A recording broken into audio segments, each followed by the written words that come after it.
Hi, hello, good afternoon. Welcome back to the lecture series on Indian banking. So, today we are going to discuss the payment and settlement systems in India. So, this is the last part in this third unit of Indian banking. A country needs money supply in order to carry out all economic activities like trade and commerce, to quench the demand for money and supply of money. Okay, the demand for money quenched by the banking system, and demand and supply of money is controlled by the RBI. For such exchanging the goods and services for money. Okay, so there is certain payment and settlement systems which come into existence. So without the payment and settlement system, it is very difficult to carry out the trade and commerce activities. So in our country we have the central bank called RBI. It is a regulatory authority and is charged of driving the development chariot,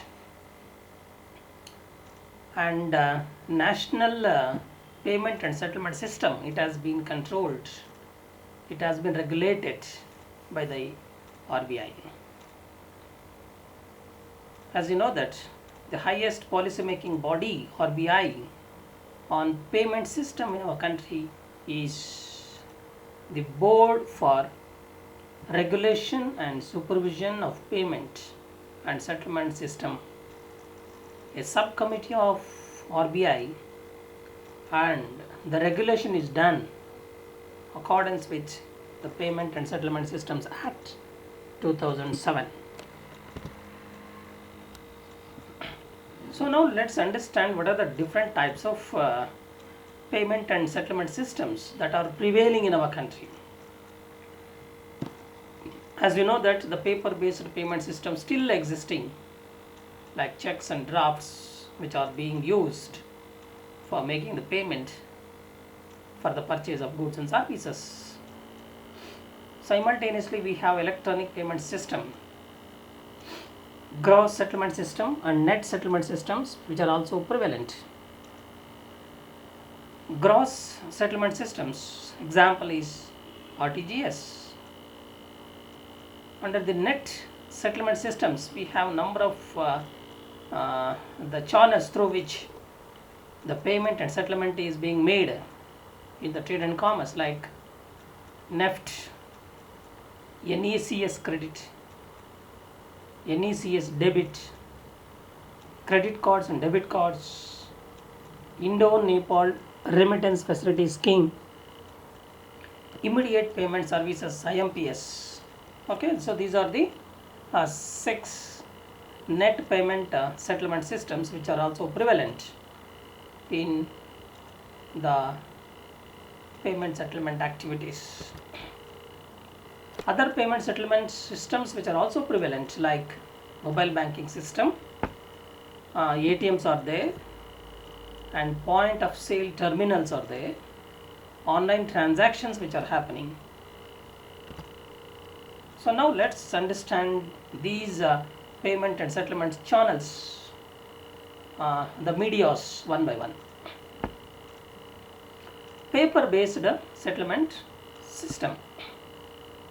The usage paper based settlement system, among them we have first and foremost important method of settlement system is check. Another one, bank draft, so which constitute nearly 60% of the total non-cash transactions in our country. by volume. Okay, almost 60% of total non-cash transactions in our country by volume. The Indian government is also promoting online and electronic means of payment in place of paper-based settlement activities. Even though in our country still nearly 40 percentage of the payment and settlement system is being done with the help of cash transactions, and some of the other important channels through which we are making the payment and settle the transactions, like check and draft. The check. A check is a negotiable instrument used for payment and settlements in India, and it is governed by the provisions of the Negotiable Instrument Act of 1881. The check is an unconditional order which is drawn on a specific bank, signed by the drawer. Who is the drawer? The person who prepares the check to make the payment to somebody else. So through which he is directing the banker or the bank to pay the specified amount on demand only to the order of a certain person or to the bearer of the check. So this is the definition of check. So there are three parties who are involved in the check. Drawer is a person, account holder, who prepares the check. Drawee, the person upon whom the check has been drawn. Drawee is the bank to a person named in the check. So drawee might be the bearer of the check. The person who carries the check to the bank in order to get the payment, okay, upon whom the check has been drawn, that particular person is called drawee. Payee is a banker. Okay, the check is drawn in his favor and his name is mentioned in the check. A payee can also be the bearer of the check. So your payee might be the bank. Now, uses of checks. It is very convenient instrument for making the payment and receiving the money. Payment can be made only to a particular person or to a bearer by making it account payee. So there are two types of checks. One is crossed check and uncrossed check. Uncrossed check can be deposited, can be produced by the bearer and he gets the payment. If it is account payee check, the account holder has to go to the bank, and he deposits the checks in his banker, and on behalf of the account holder, the banker is collecting the cash from the drawer's account in another bank branch. Check is very important. It is a liquid instrument on certain conditions, that it should not be invalid type check, and it is considered as a near money and hence is highly endorsable for payments and settlement systems in our country. It is very secure mode of payment, so nobody can steal the money. Okay, so if it is account pay check, it is at most security will be there. Records of payment made by checks are automatically mentioned in the banker's book. Now, second important negotiable instrument which is being used for making payment and settlement, that is DD, demand draft. So it is a negotiable instrument governed by the provisions of the Negotiable Instrument Act 1881. It is a facility offered by the bank to its customers for sending money to the different destinations across the world, across the country. The bank then issues a draft to the customer after debiting the bank charges. For example, so if you are taking 1000 rupees DD, so you need to pay some 30 rupees. Okay, so this bank draft is then sent by the payer to the person to whom so it has to be paid. Okay, the receiver of the draft then deposit the draft in his bank branch, and the bank will then credit the amount in his account. Okay, so this is the system. As you know that being a student, you are making the payment to the university authority in the form of fees, examination fees. You need to take the DD in the name of finance officer, Bangalore North University. Then there are three persons. One is drawer of the check, drawee of the draft, and the payee. Okay, it is a time consuming process of transferring the money. It takes time. Instantly the money cannot be reached to the particular destination. The charges are very high. So these are the two negotiable instruments with which still in our country the huge payment settlement is being happening. Electronic payment system. RBI took an initiative in the early 90s and focused on technology based solutions for the improvement of payment and settlement systems in our country. It does its best to encourage alternative and modern system of payments, thus bring security and efficiency in the payment mechanism and making the whole process easier for the banks and as well as for the customers. Innovative and adoption electronic payments to enhance the banking system. Introduction of e-payments in India has brought in an area of unprecedented growth, especially in the banking sector.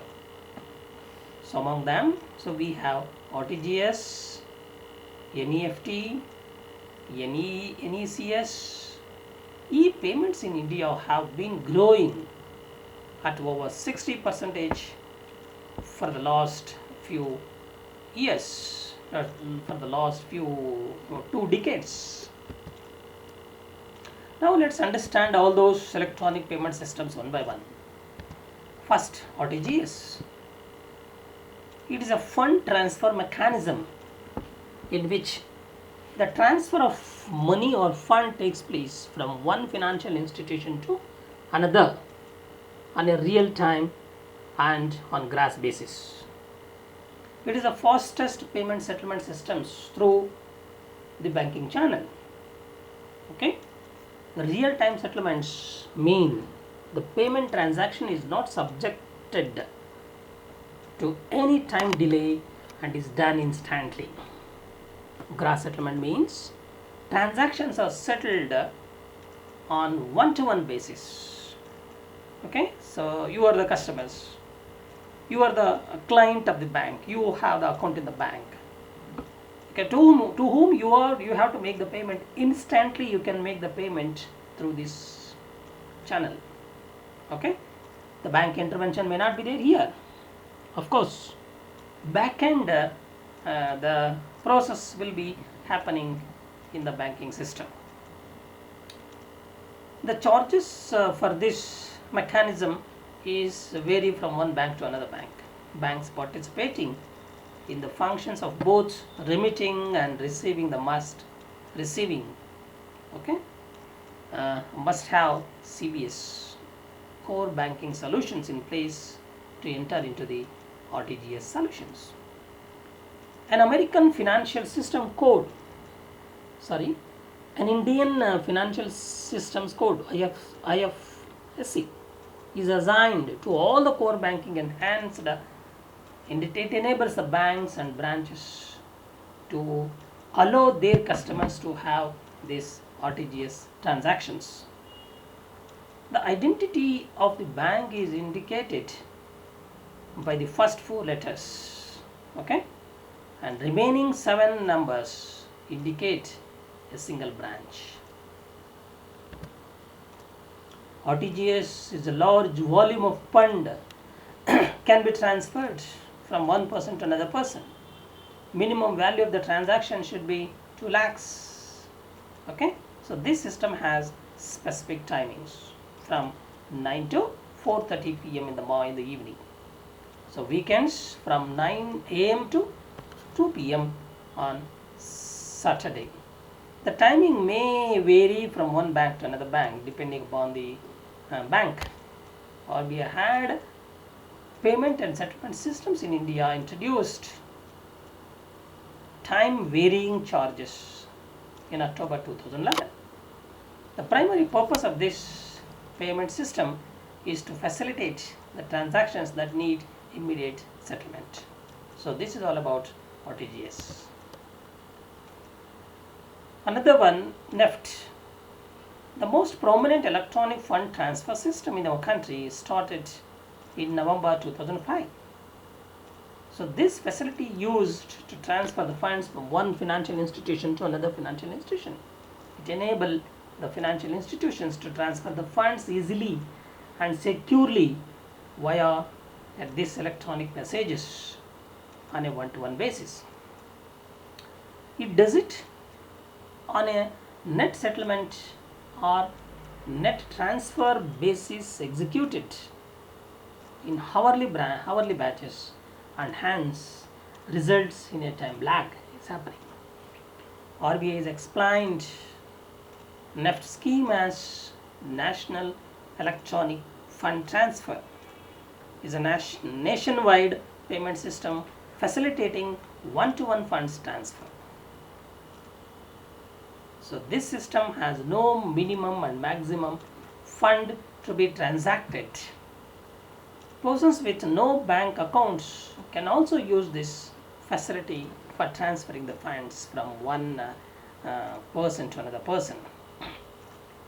To facilitate walk-in customers in transferring the cash to the intended beneficiary, a separate transaction code has been allotted in this system.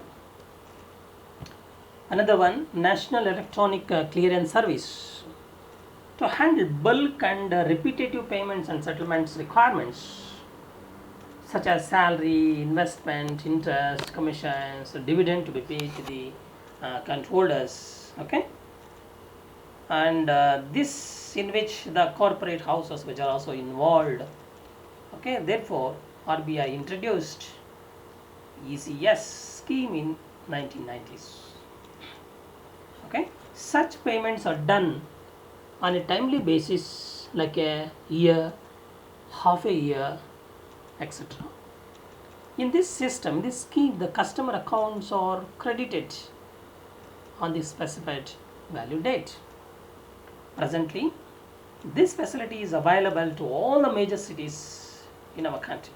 It's also known as credit push facility or one-to-many facilities. So RBI launched a new scheme in 2008 known as National Electronic Clearance Service. Okay, so in this scheme, the customer accounts are credited on the specified value date against a single debit from the account of the sponsor bank. Okay, this facility is also known as debit pull as facilities. This method is used mainly to facilitate the payments of small value from entities to the big organizations, okay, among the business corporations. So this system facilitates routine payments by individuals and business houses such as telephone bill, electricity bill, okay, and card and online payments and payment of insurance premiums, okay. For all these purposes, the people and the corporate houses are using NECS facility. Credit cards and debit cards transactions using plastic money in our country is one of the fastest growing segment in the payment and settlement system. As you know, credit card, it is a form of plastic card which allows the cash card holder to pay for the goods and services. Card issuing authority is a banker, creates a revolving account, the name of the credit card holder, and grants him a line of credit from which the card holder can borrow money for payments from the bank and making the cash advances to somebody else. This requires the cash holder to repay the balance in full each month. Okay, so you know that it is a payment mechanism. It is a type of loan taken from the banks when you are using the credit card to make the payment to somebody else. Suppose you are purchasing some washing machine. Okay, so if you are purchasing washing machine, for the seller of the washing machine, you are using the cash credit card and making the payment for them, and banker will be making the payment on behalf of the account holder.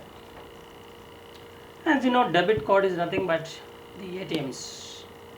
It deducts money directly from the account holders to pay for the purchase. Unlike the credit card, so these are not allowing the user to go into debt. Okay, debit card is not debt card. Okay, credit card is a debt card. So giving loan through this mechanism, the customer can only withdraw the money, whatever the money that he has in his account. Beyond that, he cannot withdraw. But as in the case of the credit card, being an account holder, you have sum of money in your account, say 1 lakh. Okay, so you are making the payment to somebody else for purchasing anything. You are using the credit card. So then the banker is giving the loan to you to make the payment to somebody else. Okay, so except perhaps for small negative balances that might be incurred if the account holder has signed up for overdraft coverage. However, debit card usually have daily withdrawals, and with the help of this card, okay, for daily withdrawal and purchase limits is also there. And though in the last few years the usage of credit card has grown enormously, okay, and these cards are issued by the bank when they enter into the business partnership with retail stores, telecom companies and airlines, etc. Such partnership with the bank increase the utility of these cards by the account holder, and they provide much more added facilities to the card holders. Apart from using them at ATMs, they can also be used at point of sale terminals which are installed in the retail outlet and while making online payment. Indo-Nepal Remittance Facility Scheme, to facilitate the transfer of money among people from India and Nepal, the Indo-Nepal Remittance Facility, a cross-border remittance facility, was set up to transfer the funds from India to Nepal, enabled under the NEFT scheme. So the facility was launched to provide a safe and cost-efficient mechanism to the large migrant workers from Nepal, so they are working in India, to remit money back to their native. Okay, a remitter can transfer the funds up to the limit of 50,000 to their motherland from any of the NEFT enabled bank branches in India. The funds would be received by the beneficiary in Nepalese rupee. Immediate payment service, National Payments Corporation of India took up initiative to set up immediate payment services. In this mechanism, money can be transferred immediately from one account to the another account within the same bank or accounts across the other bank branches. So with the rapid increase in the usage of mobile phones, transactions using this system are expected to grow at a rapid rate in the successive years. Under registration, both the individuals and business houses are issued a mobile money identifier, that is called MMID code, from their respective banks, which is a 7-digit numeric code, MMID code, given to the beneficiary of Nepali to transfer the funds to the Nepal from India. For initiating the transactions, the sender needs to enter the registered mobile number and with the code and the bank account number of the receiver in his mobile banking application. Okay, upon successful transactions, the money instantly gets credited in receiver's bank account. IMPS facility is also available 24/7 and it can be used through mobile banking application. Internet banking profiles of their customers are also being used by some banks to provide this service. Most of the banks provide this facility free of cost and offer it to their customers so as to encourage the paperless payment and settlement mechanism in our country. With the greater acceptance of the mobile banking services, IMPS has evolved. So now, money through IMPS can also be transferred directly using the receiver's bank account, number and IFSC code. So this is also no need for MMID code. That is only for migrants of the Nepal. Okay, IMPS transfer mechanism differs from NEFT and RTGS in the fact that there is no time limit to carry out the transactions with the help of IMPS mechanism. So this facility is available 24/7. Okay, if this facility is also available on all bank and all the days. Okay, so no public holidays are there, no restrictions. So even the IMPS facility can be used even during holidays. Okay. Other payment systems, these include the mobile banking system, automated teller machines, point of sale terminals and online transactions. As you know, mobile banking can be defined as a service provided by the bank or the other financial institutions that allow their customers to conduct a range of financial transactions remotely using a mobile device. Okay, and using the software provided by the bank for this purpose. Such services are gaining huge importance with the unprecedented rise in the usage of mobile devices in our country. Okay, the banks are investing heavily on this arena. These services are of great importance if the government wants to realize its dream of a cashless society and a digital India. ATMs are electronic banking outlets that allow the customers to complete the basic transactions without visiting a bank branch. So they are first introduced in our country in the late 1980s. So there are three different types of ATMs according to their label. Okay, so they are: number one, banks own ATMs. So these are owned and operated by the owner bank and carry the bank's logo. Such ATMs are the costliest way of providing ATM services. Number one. Number two, BLAs. So these ATMs are not owned by the sponsor bank. They are owned and operated by the third parties, that is non-banking companies. So they carry the logo of the bank, outsourcing the service. The consent bank only handles a part of the process, which backend server connectivity and is handling of cash. White label ATMs. So these are owned and operated by a non-banking company and serve the customers of all banks. Okay. So these ATMs are interconnected with the entire network of the ATMs in the country and carry the logo of the company owning them. The role of the concerned banks is limited to provide only the account information and assisting the back-end money transfer to the what you call white label ATMs.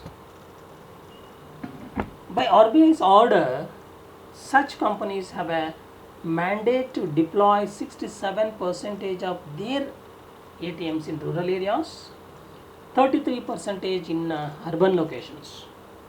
The first such company that secured permission from the RBI to set up is Tata Communications Payment Solutions, and its brand name is IndiCash. Another one, POS terminal. Okay, the point of sale terminal is an electronic device used to process card payments at the retail shops, retail outlets. So this terminal can generally do the following activities. Number one, it can read the basic account information available on a customer's credit or debit card by connecting to the banking and payment system network. It can check whether the sufficient fund is there in the customer's account or not. It can transfer the funds from the customer accounts to the seller account. Okay, owner of the retail outlet. It can record the transactions and prints the receipt also.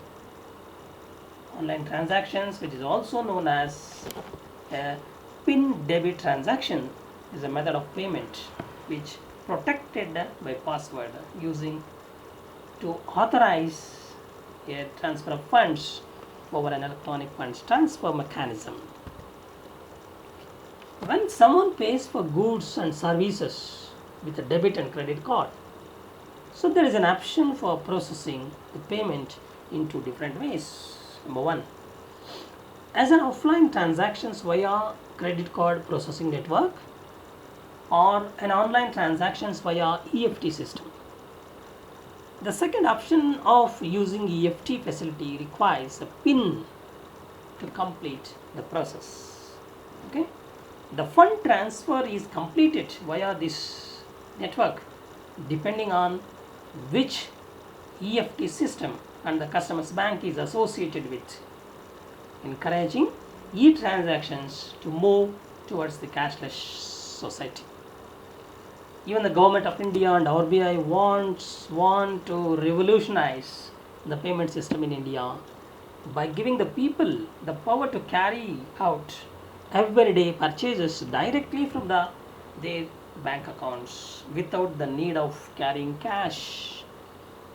Former RBI Governor Mr. Raghuram Rajan launched the Unified Payments Interface System as its latest offering to boost digital money transactions, payment and settlement systems in our country. UPI interface has been developed by NPCI, which is the umbrella organization for all retail payments which is happening in our country. The Unified Payment Interface seeks to make money transfer easy, quick and hassle-free. The Payment and Settlement Systems Act 2007 was a major step in this direction. So this act enables the RBI to have the regulation and supervise and laid down certain provisions and policies involving the payment and settlement space in India. So this act enables the RBI in regulation, supervision and laying down the policies involved. RBI has actively encouraging all the banks and customers to embrace e-payment activities. To pursue this goal and to move towards a cashless society, RBI has granted NBFCs the permission to issue co-branded credit cards in partnership with the commercial banks. Another one, Kisan Credit Card Scheme was launched by NABARD in order to meet the credit and loan needs of the Indian village farmers. It aims free the farmers of using the paper transactions. Okay, it has a hassle, so many problems. It is encouraging the farmers to use only the plastic money instead of checks, draft, etc., or even the carrying the cash. RuPay, a domestic card scheme, has been started by NPCI, promoted by RBI and IBA. It is promoting the use of cards. Initially, this card, RuPay, is focusing mainly on potential customers from the rural and semi-urban areas to bring them into the fold of e-payment and transactions. India can benefit hugely from RuPay cards, as in the due course of time it will have a much wider reach than Visa, MasterCard, okay, even American Express card. So due to the indigenous nature, each employee working under what we call rural job, that is called MNREGA, okay, have a smart card. Okay, the bank has provided the smart card for them. Okay, for their service, for their work, they get the payment through smart card, that is called job card. So this card will be functioning as a personal identification card, credit card, or driver's license. Okay, so like this. So these smart cards will also be functioning as an electronic passbook, thus familiarizing the rural population and encourage them, even the poor people in the rural areas, they can also have this card to make the e-payments. Okay,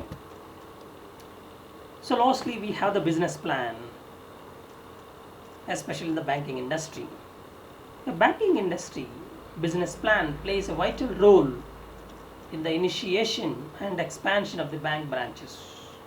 A business plan for banks is also required by the financial organization as they are formulated on related policies. Hence, it should be made to drive the attention of the investors, stakeholders, and lenders.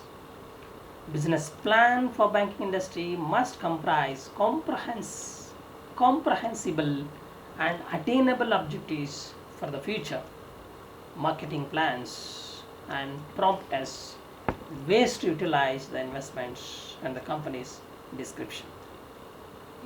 It must project the estimates of the commercial activities that have taken plan in the last 3 financial years and assess its viability so that the firm is able to attain its goal.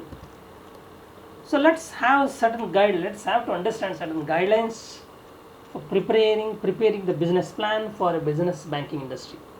Okay, what are the guidelines for preparing the business plan, especially the banking industry? In order to prepare a comprehensive banking business plan, cover all the related areas in detail, provide the reasons for the initiation of business and objectives that reveals the competence of the entrepreneur and attracts the interest of the venture capitalist. So there are few questions which should be effectively answered before preparing a business plan for banking industry. They are: what is our market type and location? What's your estimated industrial expansion range? Who are your targeted clients? What type of policies you will be implementing to attract the clients? In what way will you execute your uh, premeditated policies accordingly and take relevant actions? How will the formulation of credit certain strategies guide you towards your business objectives? What are your assets in the hand? What are your liabilities and even the responsibilities? What type of physical facilities will your business offer to your patrons on a local and global platform? Apart from this, you will require a banking consultant and skilled banking executive and officials detailed market study and plans to expand the funds. What are the business plans for banking industry? There are certain instructions for the banking industry to prepare the business plan. Shape your managing group from financiers who are willing to invest a certain share of capital you require to begin your business or banking operations. Collect comprehensive credit and criminal past records of every member of your managing group, and accordingly swap everyone who has an inconsistent account. Illustrate and protect your target market and subdivisional strategies with comprehensive demographics and location viability research work could be undertaken. And fourth, illustrate your business structure in context of how will you evaluate it against your market rivals. Reveal your business plans regarding satisfying the client's needs and protect the quality. Your products must be safe and money spinning like other banks in your province, in your area. Right? And all inclusive promotional strategy. So that is in accordance with all the banking guidelines and project price versus invested and the profit. So you are going to expect. Seventh, formulate the comprehensive fiscal pro forma entailing all inclusive implies remuneration, initiation expenditure, and the cost of contract submission and preparation. Project and support incomes from the investors, credits, and other services. Okay, so these are the instructions given to the banking industry to have a business plan in their jurisdiction. Okay, so thank you very much. With this, so we are going to we have already completed the third module. Okay, with this, so we have completed the module 3. Okay, thank you very much. Thank you for listening. Have a good day.